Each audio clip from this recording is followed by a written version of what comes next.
জয় দাবি করার মতো মানুষের অভাব হয় না, কিন্তু পরাজয় কেউ মেনে নিতে চায় না।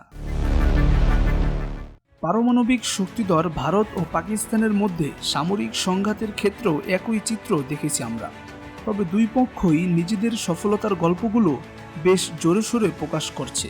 তবে ক্ষয়ক্ষতি নিয়ে তারা অনেকটাই চুপচাপ। যুক্তরাষ্ট্রের মধ্যস্থতায় শনিবার নয়াদিল্লি ও ইসলামাবাদ যুদ্ধবিরতিতে রাজি হওয়ার পর ভারতের একটি টেলিভিশন চ্যানেলের শিরোনাম ছিল পাকিস্তান আত্মসমর্পণ করেছে।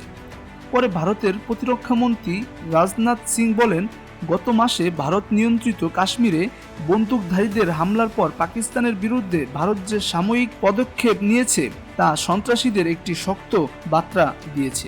অন্যদিকে যুদ্ধবিরতির ঘোষণার পর পাকিস্তান বাহিনীর সফলতা উদযাপন করতে রাজপথে নেমে আসেন দেশটির সাধারণ মানুষ।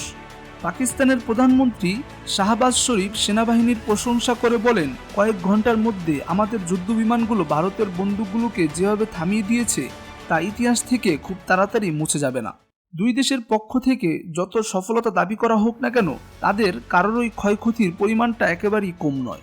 ইসলামাবাদ এ নিয়ে উল্লাস করছে যে তারা ভারতের 5টি যুদ্ধবিমান ধ্বংস করেছে, এর মধ্যে 3টি ফ্রান্সের তৈরি অত্যাধুনিক রাফাল যুদ্ধবিমান। তবে ভারতের কর্মকর্তারা এখনও একটিও যুদ্ধবিমান ধ্বংসের কথা স্বীকার করেনি।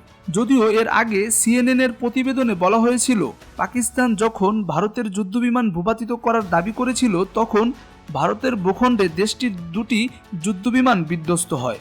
ফরাসি গোয়েন্দাদের একটি সূত্র CNN-কে জানিয়েছে যে তাদের তৈরি অন্তত একটি রাফাল যুদ্ধবিমান ভূপাতিত করেছে পাকিস্তানের সামরিক বাহিনী। এরই মধ্যে স্যাটেলাইট থেকে ধারণ করা নতুন কিছু ছবি প্রকাশ করেছে নয়াদিল্লি।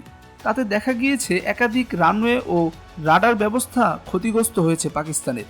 এর প্রেক্ষিতে ভারতের প্রতিরক্ষা বিষয়ক কর্মকর্তাদের দাবি, ক্ষয়ক্ষতির এই চিত্র পাকিস্তানের একাধিক সামরিক ঘাঁটির। সেখানে ব্যাপক হারে বিমান হামলা চালিয়েছিল ভারতের সামরিক বাহিনী।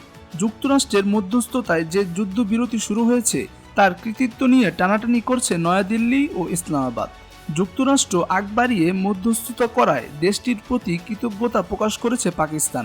তবে ওয়াশিংটনের ভূমিকাকে খাটো করে দেখানোর চেষ্টা করছেন ভারতের নেতারা। তাদের ভাষ্যমতে ভারত ও পাকিস্তানের মধ্যে সরাসরি আলোচনার জেরেই এই যুদ্ধ বিরতি হয়েছে।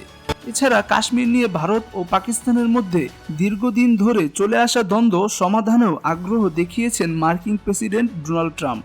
এমন পরিকল্পনাকে ইসলামাবাদ স্বাগত জানালেও চুপ রয়েছে নয়াদিল্লি। সহজ কথায় বলতে গেলে ভারত ও পাকিস্তানের রাজনৈতিক ও সামরিক নেতারা নিজেদের বিজয়ের দিকে ইঙ্গিত করে বক্তব্য দিলেও সত্যিটা হলো প্রকৃতপক্ষে জয় কারোরই হয়নি। আর কাশ্মীর নিয়ে দুই দেশের মধ্যে বহুদিন যে সংঘাত চলে আসছে তা আবার মাথাচাড়া দিয়ে ওঠে কিনা সেটিও এখন দেখার বিষয়।